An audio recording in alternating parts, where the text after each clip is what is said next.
Nikukaribisha sana mtazamaji wa Zone Media. Jina langu naitwa Victor Moshi. Najua kutokea Kongo, Rwanda, Burundi, Tanzania, Marekani, Kenya, Uganda, Oman mnanipata barabara kabisa. Nikushukuru sana kwa kuweza kutuchagua sisi kama Zone Media.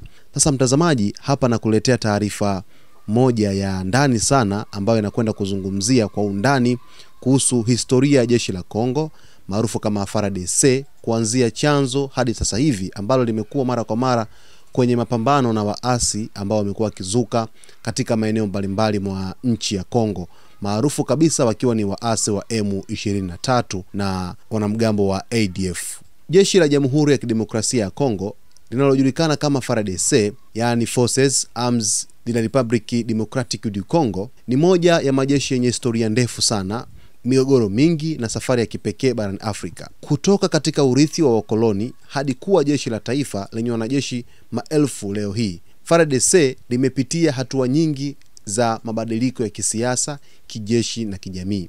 Historia ya jeshi la Kongo inaanzia kipindi cha ukoloni wa Ubelgiji mwishoni mwa karne ya 19.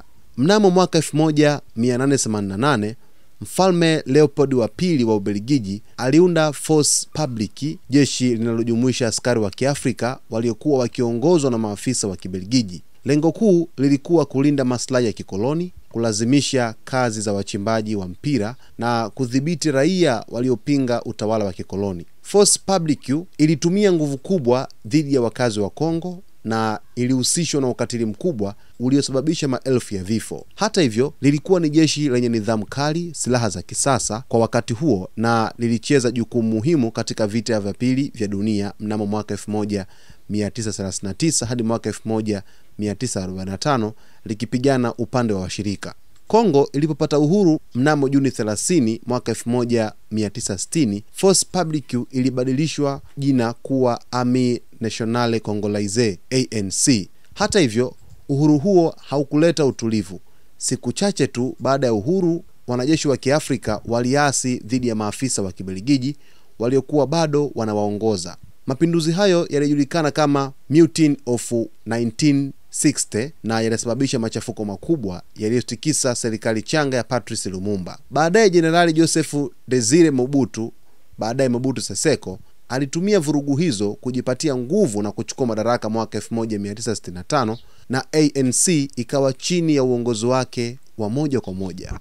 Mwaka 1971, Mobutu alibadilisha jina la nchi kuwa Zaire na jeshi likaitwa Forces Armées Zairaises, yani FAZ. Katika kipindi hicho, jeshi lilipanuka sana, likiwa na maelfu ya wanajeshi waliopata mafunzo ndani ya nje ya nchi. FAZ lilihusishwa katika migogoro mingi, ikiwemo vita vya Shaba mnamo mwaka 1977 hadi mwaka 1978 dhidi ya waasi waliokuwa wakitoka Angola, lakini mapambano ya ndani dhidi ya wapinzani wa utawala wa Mobutu Sese Seko. Hata hivyo, FAZ lilijulikana zaidi kwa rushwa, udhaifu wa kiutendaji na uaminifu kwa rais kuliko taifa. Wanajeshi walihusishwa na uporaji, ukiukwaji wa haki za binadamu na kukosa morali kutokana na mishahara midogo. Mwaka 1996, kundi la waasi lililoongozwa na Laurent Désiré Kabila, likijulikana kama AFDL, yani Alliance des Forces Démocratiques pour Libération du Congo, lilianzisha mapinduzi dhidi ya Mobutu likisaidiwa na Rwanda na Uganda. Mwaka 1997, FAZ ilianguka na Kabila aliingia Kinshasa akitangaza taifa jipya, Jamhuri ya Kidemokrasia ya Kongo DRC. Jeshi jipya likaundwa likijulikana kama Forces Armées Congolaises FAC, lakini halikudumu sana. Baada ya kifo cha Laurent Kabila mwaka 2001, mwanawe Joseph Kabila alichukua madaraka na kuanzisha mchakato wa kuunganisha majeshi yote ya zamani, yani FAC, makundi ya waasi na vikosi vya kikabila kuwa jeshi moja la taifa.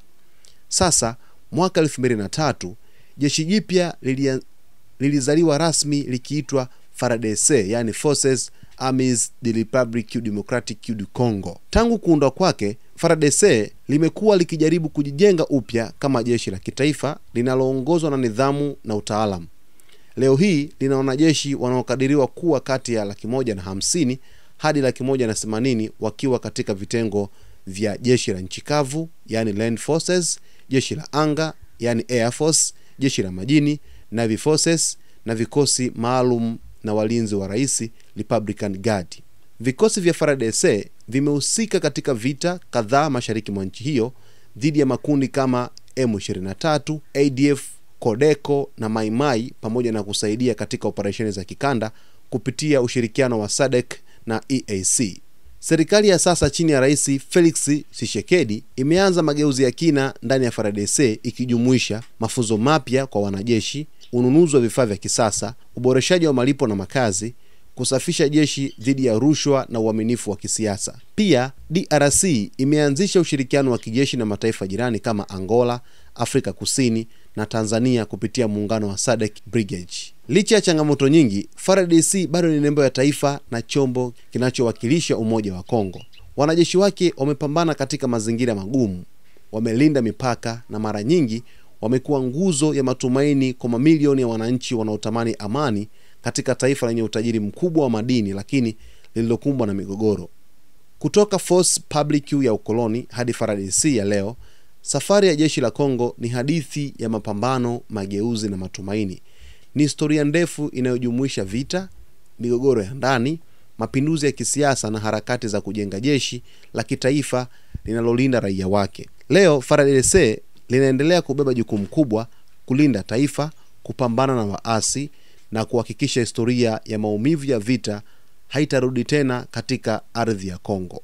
Mtazamaji wa Zone Media popote pale ambapo unatupata kutokea duniani, historia ya jeshi la Kongo inatoa picha na tafsiri ni kwa jinsi gani ambavyo historia yake imepitia kwenye vipindi vingi chini ya viongozi wengi katika jeshi la Kongo, tangu chini ya Mfalme Leopold kipindi cha ukoloni, lakini vile vile ikaja hapo katikati kutokea kwa mapinduzi mengi zaidi ya kijeshi, lakini vile vile harakati za kuweza kuchukua uongozi kwa viongozi kadhaa walikuwa wakifanya mabadiliko juu ya jeshi la Kongo la FARDC.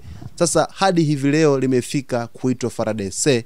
Ni historia ambayo ina machanganuo yake mengi na matukio mengi sana ya kisiasa na migongano mingi katika serikali ya Kongo.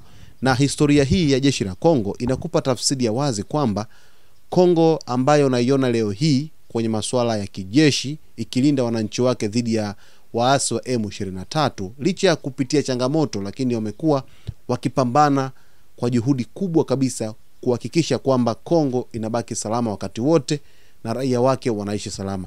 Licha ya kuwepo kuna migongano baina ya serikali ya Jamhuri ya Kidemokrasia ya Kongo pamoja na serikali ya Rwanda ya Rais Paul Kagame, lakini bado jeshi la Kongo limezidi kuwa thabiti kwa ajili ya kuweza kuhakikisha kwamba taifa hilo, licha ya migogoro ambayo wamekuwa wakipitia mara kwa mara, lakini wananchi wake au raia wake wanaishi maisha ya amani, maisha ambayo hayana mawazo kabisa kutokana na mapigano ambayo yamekuwa kizuka kati ya jeshi la FARDC na vikundi vya waasi katika mashariki mwa Kongo kama M23 ambao wamechukua baadhi ya maeneo kama Kivu Kaskazini, Kivu Kusini, Bukavu pamoja na Goma. Mtazamaji wangu kokote pale ulipo, kama bado hujaweza kusubscribe channel yetu, wakati ni huu uweze kusubscribe, kulike video zetu, kucomment pamoja na kushare, ili tujuzane yale yote ambayo yanajiri katika uga wa kimataifa, na kuahidi kukuletea mambo mengi zaidi ambayo yanajiri huko mashariki mwa Kongo, Rwanda,